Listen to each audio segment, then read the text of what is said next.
Welcome back to Turtles Hot Rods. Let's make these work. A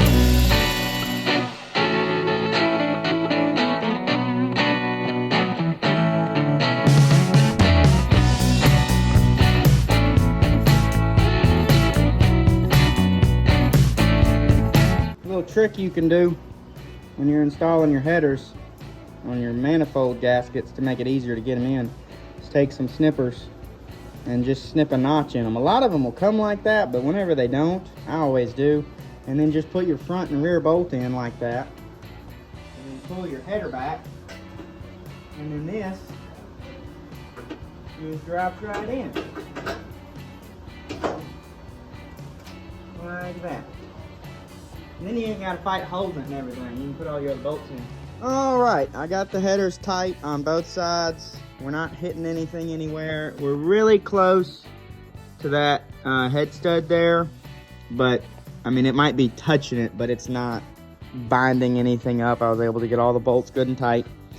So next thing I need to do is start running exhaust. Now, if you look at where the headers are, the oil pan actually hangs lower than the headers, which is interesting because on every car I've ever had with long tube headers, which is just that one, the long tube headers hang lower than the oil pan. So the oil pan is the lowest thing on the truck, which is not usually what you want. Me personally, I prefer the cross member in the front to be lower in case you hit something big, like a big rock in the road or something that isn't full of oil and, you know, important to your engine being able to run for very long. Would hit the rock, you know. But anyway, 'tis what it is. So, thing I have to do, make pipes go rant, and then whip, and then doop. So, and then somewhere we have to have the on there, and it's gonna have the bzz, bzz on it to make the exhaust go rum, rum. So yeah, I'm gonna get to work.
Hello, old friend.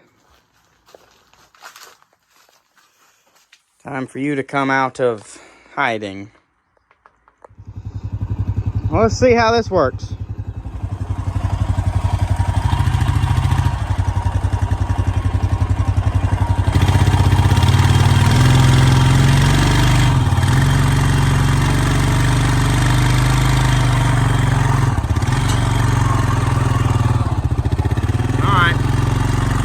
Focus and drive. All right, sweet. It's back up here. Dang, that thing's pretty cool, actually. I forgot how cool it looked. It's filthy, man. Golly, it's so dirty. I really want to get the water hose out and just hose it off before anybody has the chance to touch it and scratch the hell out of it. So I'm going to do that real quick.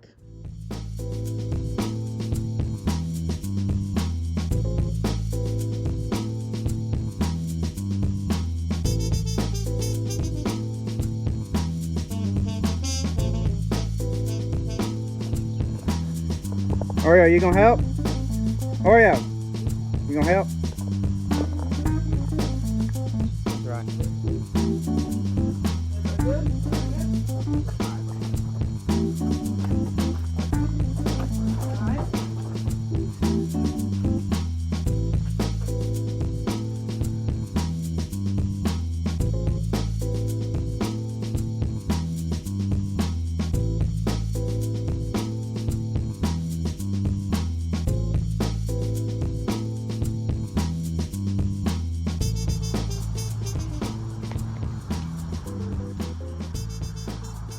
This is my first time to actually just sit here and look at this, and golly, it's just so cool.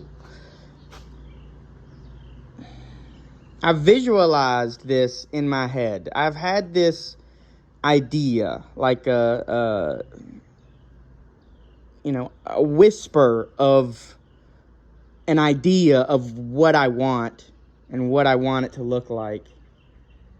And I've done everything, separate. I did the cab in January. I did the motor recently. I did the frame last year. And it's all starting to come together at the same time, finally. And holy cow, it looks so cool. It works so well.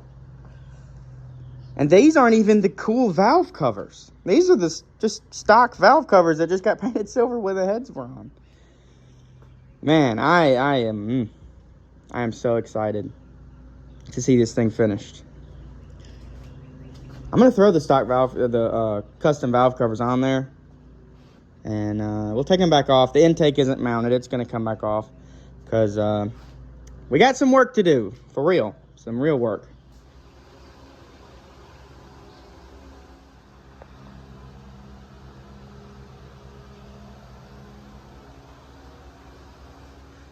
Well, that looks even better than I thought it would. I love it. Super cool looking. It's going to be sweet whenever we get the other one on there. And speaking of that, we do have an issue. So, not Holley's fault. Holley is the company that makes these valve covers. But, they're universal to bolt on to LS applications. And they do that job well. Now, what they don't do is fit my C-10, which in fact the motor barely fits. The head almost hits back there, and then the valve cover comes so close to hitting. You can see the gap right there. It's about 1/8 of an inch of gap, which I think will be enough. But the valve cover the coil cover, which is what this is. All it does is cover up the coils. It doesn't seal in any oil or anything. It goes right in there, and as you can see, it's hitting the firewall and it's not lined up like it needs to be. So I have to cut this. I have to do some trimming. So I'm gonna literally cut this pretty shiny painted valve cover and cut it, try it, cut it, try it until it fits.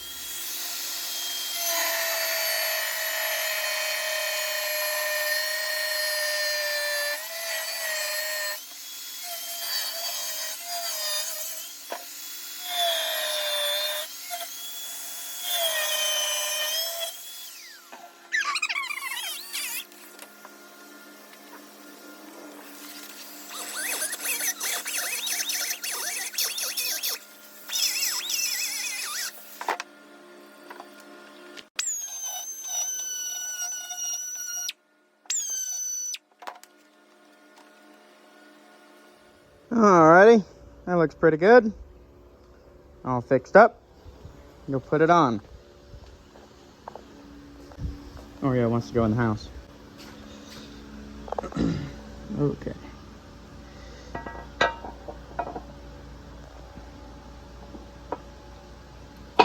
Oh shit. About dropped it. There it is. You can see we've got 1/8 of an inch to 3/16 of an inch of clearance all the way around. And yeah. Look at that. That is freaking sweet. Well, as pretty as it is, I'm going to take it off. It ain't really permanently attached. I still need to torque down the bottom of the valve covers. And I'm about to cover up the whole front end in plastic. I'm going to tape plastic along here. And then I'm going to put a blanket over the motor and the firewall. And I'm going to drape plastic over the frame and everything back here as well. And put a blanket over that. Because I need to remove these bars. And I'm probably also going to move my car. Just so that sparks and everything don't get embedded in the paint. I'm going to start out with the Sawzall. And then we'll go to some grinders. And I'm going to get all these bars removed. And get all the welds cleaned up. And we'll probably put a little bit of Bondo on. I had to put these up here. Was letting them thaw out. Little cream puff deals. Because Mr. Oreo here got a couple of them. So now he gets that whole plate. And I got my own plate that's going to stay up there. But I had like 7 of them on here. And I came outside and he was over there munching. And it was on the arm of that chair. And 2 were missing. And it was this little guy who's the culprit. It's better when it's thawed out, right? He was eating them. They were just out the freezer. They were super hard. It's still a little too hard, isn't it? He likes that time.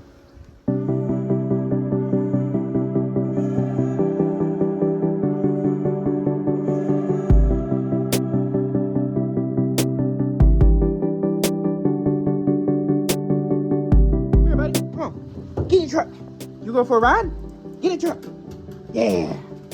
That's it, dude.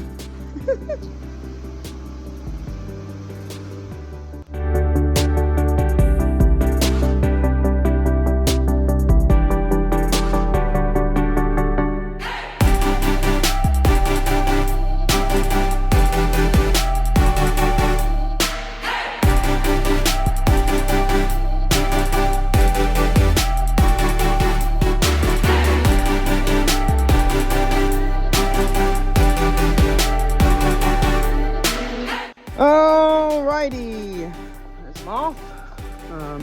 It's nighttime. I'm sure there's plenty of bugs in my paint because I have the Bug Attractor 9 million sitting right there. But yeah, the inside of the truck is bodyworked and primed. And I touched up the jams down there. There's a few spots of bare metal and some bare Bondo that I needed to get. It is a beautiful day today. I think there's a chance of rain later. But we're going to try to get this thing painted today. So I primed the interior of the truck last night. And then this morning I have just been working on sanding with 320 on a DA sander and by hand. Sanding all the primer, including the roof. And you know what's not fun? Sanding upside down. That's not fun, but it's finished.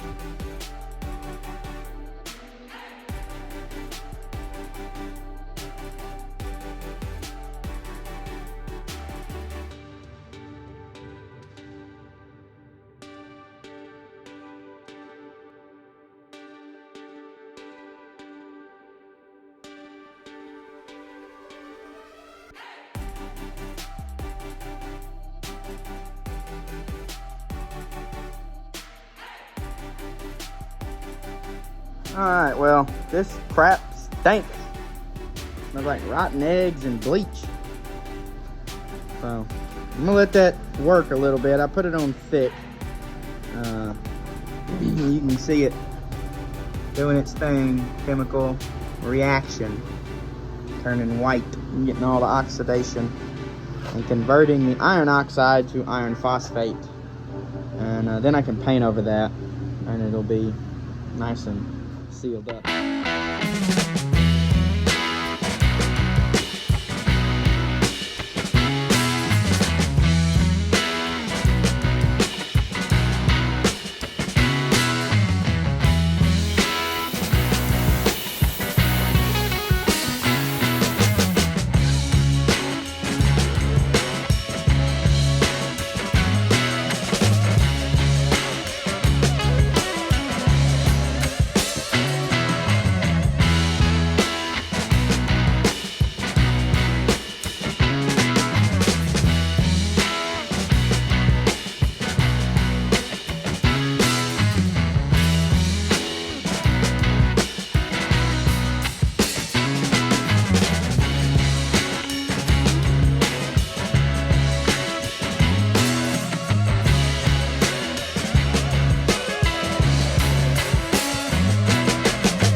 Well, that is going to bring us to the end of this video. Thank you guys so much for watching.